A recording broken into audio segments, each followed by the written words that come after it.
আপনারা যারা আজকের এই অনুষ্ঠান দেখছেন, মোরলের সবাই অবগত আছেন যে গত রাতে রাজধানীর যে নিকটবর্তী জেলা গাজীপুর, সেখানে কি দুর্ঘটনা ঘটেছে এবং গাজীপুরকে কেন্দ্র করে আজকের এই দিনে পুরো দেশে একটি অস্থিরতা বিরাজ করছে।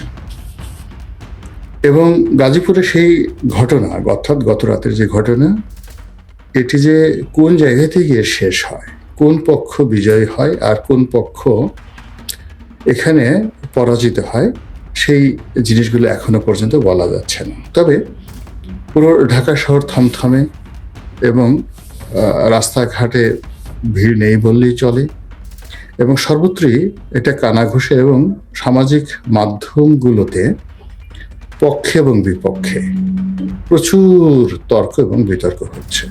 এই ৩২ নম্বরকে কেন্দ্র করে আওয়ামী লীগ রাজনীতি করে। কাজেই আওয়ামী লীগকে যদি ধ্বংস করতে হয় তাহলে এই কিবলা ভাঙতে হবে। এখন এই কিবলা ভাঙার জন্য যারা সফল হয়েছেন, যারা ভেঙেছেন, তাদের যে উল্লাস, তাদের যে ঈদের আনন্দ, তাদের যে যাকে বলা হয় উদ্দীপনা, এটি রীতিমতো বাঁধ ভেঙেছে, সেই চাঁদের হাসির বাঁধ ভাঙার মতো।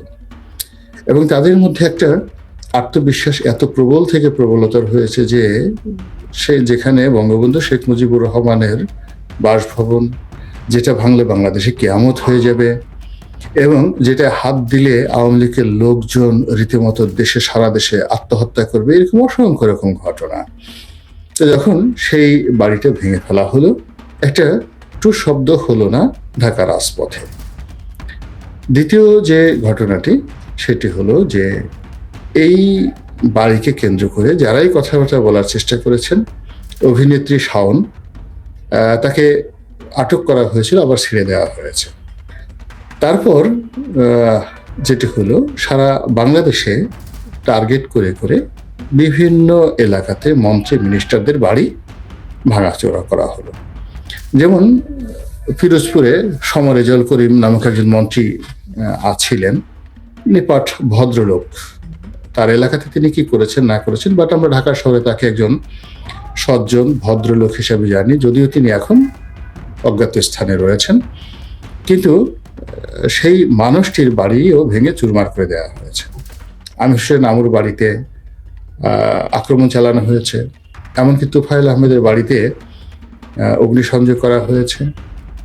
তারপর আরো অনেক অসংখ্য বাড়ি ঘরে, মাহবুল আলম হানিফ থেকে শুরু করে সাবেক রাষ্ট্রপতি আব্দুল হামিদের বাড়িতে, তার চাচাতো ভাইয়ের বাড়িতে, তারপরে অনেকগুলো রিসোর্ট, সেখানেও রীতিমতো হামলা চালানো হয়েছে। ফলে শুক্রবার দিন রাত্রি এবং বৃহস্পতিবার দিন রাত্রি, এই দুটো রাত্রিতে সারা বাংলাদেশ রীতিমতো আগুনে থরথর করে কেঁপেছে। আর সেই আগুনে এটা বিশেষ পক্ষ বা বিশেষ গোষ্ঠী ভীষণ রকম উল্লাস নৃত্য করেছে, আর অপর পক্ষটি কেউ রাগে, ক্ষোভে, ক্রোধে, যাকে বলা হয় জিঘাংসায়, তারপরে সে প্রতিশোধ স্পৃহায়, আবার অনেকে ভয়ে থরথর করে কেঁপেছেন। তো এরই মধ্যে যেটি খবর এলো, সেটা হলো গাজীপুরের একজন মন্ত্রী ছিলেন আকমা মোজাম্মেল হক। তিনি মুক্তিযোদ্ধা বিষয়ক মন্ত্রী ছিলেন এবং সরকারের মন্ত্রীদের মধ্যে সবচেয়ে যাকে বলা সিনিয়র মন্ত্রী ছিলেন। তো তার বাড়ি ভাঙার জন্য কে বা কারা গিয়েছে, বা বাড়িতে লুটপাট করার জন্য কে বা কারা গিয়েছে, এখানে বিপরীতমুখী কথাবার্তা শোনা যাচ্ছে। তো এখানে যে গুজবগুলো ছড়িয়ে পড়েছে, সেটা হলো সেই বাড়িতে যারাই আক্রমণ করতে গিয়েছে বা লুটপাট করতে গিয়েছে তাদেরকে এলাকাবাসী গণপিটুনি দিয়েছে।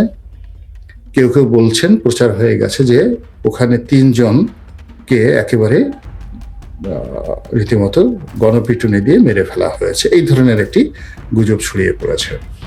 আবার অন্যদিকে যারা ছাত্র জনতা, তাদের বক্তব্য হলো যে সারা দেশে যে মব জাস্টিস হচ্ছে বা জ্বালাও পোড়া হয়েছে, এটা মানে কিছু কিছু ক্ষেত্রে কেন্দ্রীয় সিদ্ধান্তে করা হয়েছে, খুবই সিস্টেম্যাটিক হইতে, দিনের আলোতে, সেখানে ভিকো মেশিন থেকে শুরু করে অন্যান্য যে মেশিনগুলো নেওয়া হয়েছে সবই করা হয়েছে।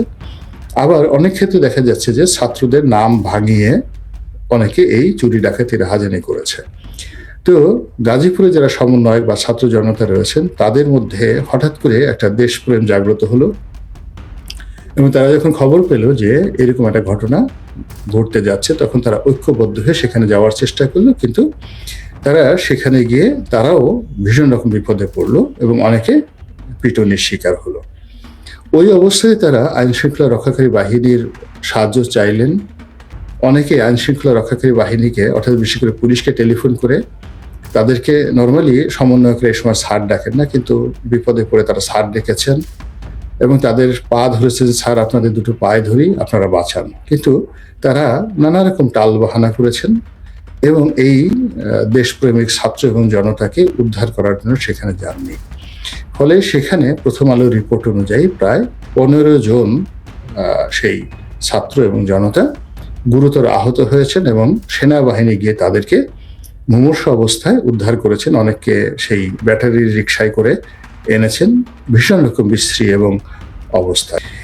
এরপরে যেটি হচ্ছে সেটি হলো ফেসবুক থেকে শুরু করে অন্যান্য জায়গাতে বলা হচ্ছে যে তাদের পরবর্তী টার্গেট হলো টুঙ্গিপাড়া, এবং ফেসবুক তো একটা গুজবের জায়গা। সেখানে বলা হচ্ছে যে অমুক দলের লোকজন, তারা অমুক দল মানে আবার জামাতের লোকজন, তারা বিভিন্ন তাবলিগের ছদ্মবেশে গোপালগঞ্জের বিভিন্ন মসজিদে যাওয়ার চেষ্টা করছে, সেখানে লুকিয়ে থাকার চেষ্টা করছে, একসাথে সংগঠিত হয়ে তারা সেটা আক্রমণ করবে। এবং আমি মনে করি যে এটা কখনোই জামাত করবে না, কিন্তু এই ধরনের গুজব ছড়িয়ে মানুষকে রীতিমতো বিক্ষুব্ধ করে তোলা হচ্ছে। ফলে কি হচ্ছে, বরিশাল, পটুয়াখালী, তারপর ভোলা, পিরোজপুর, ঝালকাঠি, শরীয়তপুর, মাদারীপুর, গোপালগঞ্জ, ফরিদপুর, এই এলাকাগুলোতে আওয়ামী লীগের যে জনপ্রিয়তা বা প্রাধান্য রয়েছে, এবং এখানে এখনো পর্যন্ত মাঠে ঘাটে কিন্তু আওয়ামী লীগের সব নেতাকর্মীরা পালায়নি, এবং ওখানে বিএনপির সঙ্গে মূল শক্তি হলো বিএনপি। তো বিএনপির সঙ্গে সেখানে আওয়ামী লীগের সম্পর্ক কিন্তু ভালো সম্পর্ক। তো তারা যদি এই কয়টি এলাকাতে কেবলমাত্র জামাতকে এবং সমন্বয়ককে টার্গেট করে, যেখানে যেখানে তাদের শক্তিমত্তা রয়েছে দিনে এবং রাতে, এবং আস্তে আস্তে কি হচ্ছে যে একজন আরেকজনের বিরুদ্ধে চাণক্য নীতির মতো লাগিয়ে দিয়ে, অর্থাৎ প্রথমে যদি তারা দেখা গেল যে সমন্বয়কদের ব্যাপারে এখন অনেকের দুর্বলতা আছে, তো তারা যদি প্রথমে জামাতকে টার্গেট করে, তারপরে সমন্বয়কদেরকে টার্গেট করে, তারপর ধীরে ধীরে নিজেদের শক্তিমত্তা বৃদ্ধি করে এবং অন্যান্য এলাকাতে যায়, এবং সবার শেষে যদি তারা রাজধানীতে আসে, তাহলে সেই পরিস্থিতি কতটা জটিল হতে পারে। ফলে এখন যে ঘটনাগুলো ঘটেছে এই ঘটনাগুলোর ইমিডিয়েটলি সরকারের পক্ষ থেকে এগুলোর যাকে বলা হয় নিয়ন্ত্রণ তাদের করতে হবে।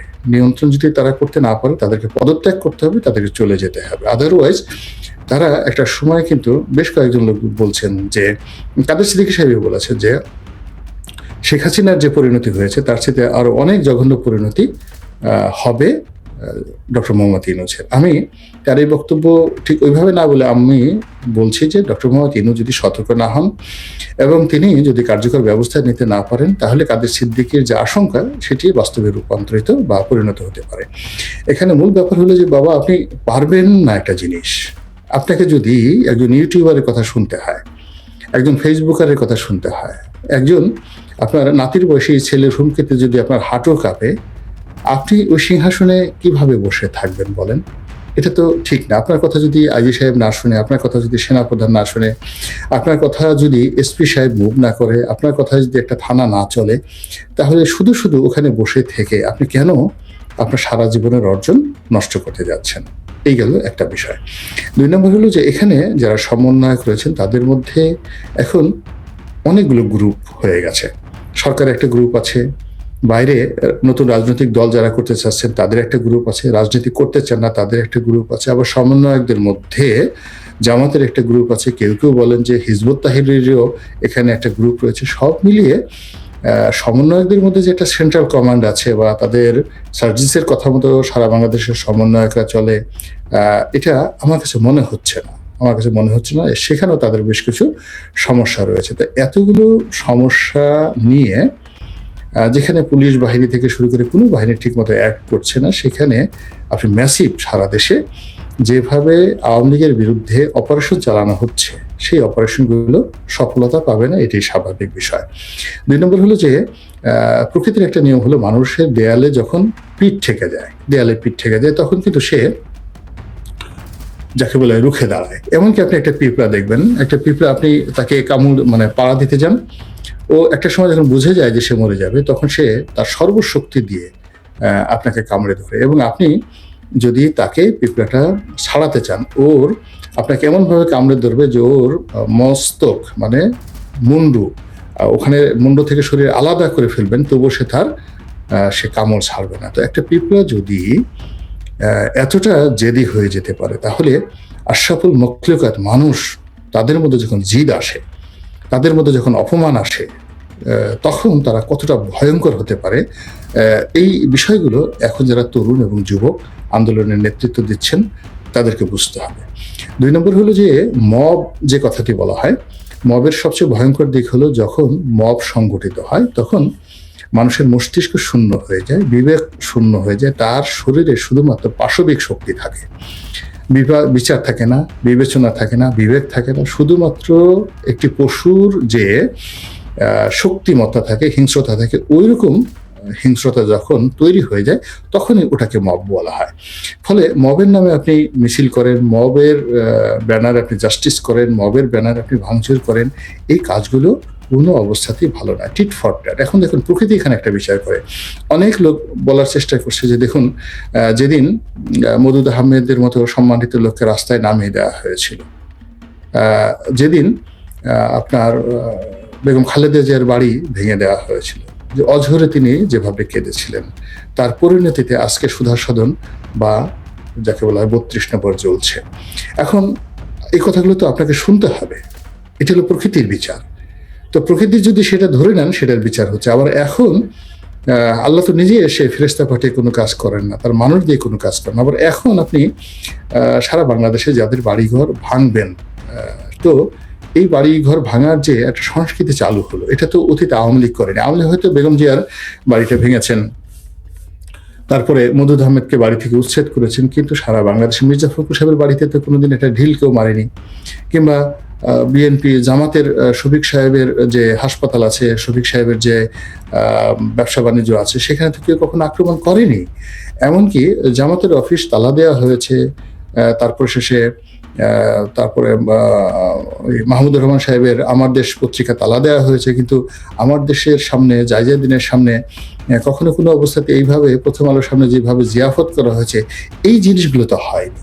তো এই বিষয়গুলো যখন শুরু হয়ে গেল, এটা কি এখানে শেষ হয়ে যাবে? আপনার কি মনে হয়? কখন এটা শেষ হবে না, বরং এই যে বাংলাদেশে যেমন দেখা গেল বেগম জিয়ার বাড়ি একটা ভাঙা হয়েছে, এখন শেখ হাসিনার 2টো বাড়ি ভাঙা। আর এখন যদি সারা বাংলাদেশে 1000 এরকম বাড়িকে মাটির সঙ্গে গুঁড়িয়ে দেওয়া হয়, আগামীতে ধরে নিতে পারেন যে 10,000 বাড়ি এইভাবে ভাঙবে। সেটা 1 দিন পরে হোক, 10 দিন পরে হোক, 10 বছর পরে হোক। তো এই যে প্রকৃতির বিচার এবং মানুষ এই জিনিসগুলো বংশ পরম্পরায়, এই জিনিসগুলো কিন্তু তার মধ্যে যাকে বলা হয় প্রবাহিত হয়। ধরুন এখন যদি আওয়ামী লীগ কিছু করতে না পারে, 10 বছর পরে হোক, 20 বছর পরে হোক, কিন্তু এই জিনিসগুলো হবেই। কিন্তু এই যে তরুণ প্রজন্ম থেকে শুরু করে তাদের উপরে যারা রয়েছেন, মাথা রয়েছেন, এমনকি যারা সরকার পরিচালনা করছেন, তাদের তো অনেক ব্যাপারে অনেক অভিজ্ঞতা রয়েছে। কেন তারা এই বিষয়গুলো আমলে নিচ্ছেন না এবং কেন এই বিষয়গুলো বন্ধ করতে পারছেন না? এবং এই বিষয়গুলোর একটা সমাধান না হলে আমাদের এই দেশটি গৃহযুদ্ধের দিকে চলে যাবে এবং সেই গৃহযুদ্ধ থেকে কেউ বাঁচাতে পারবে না।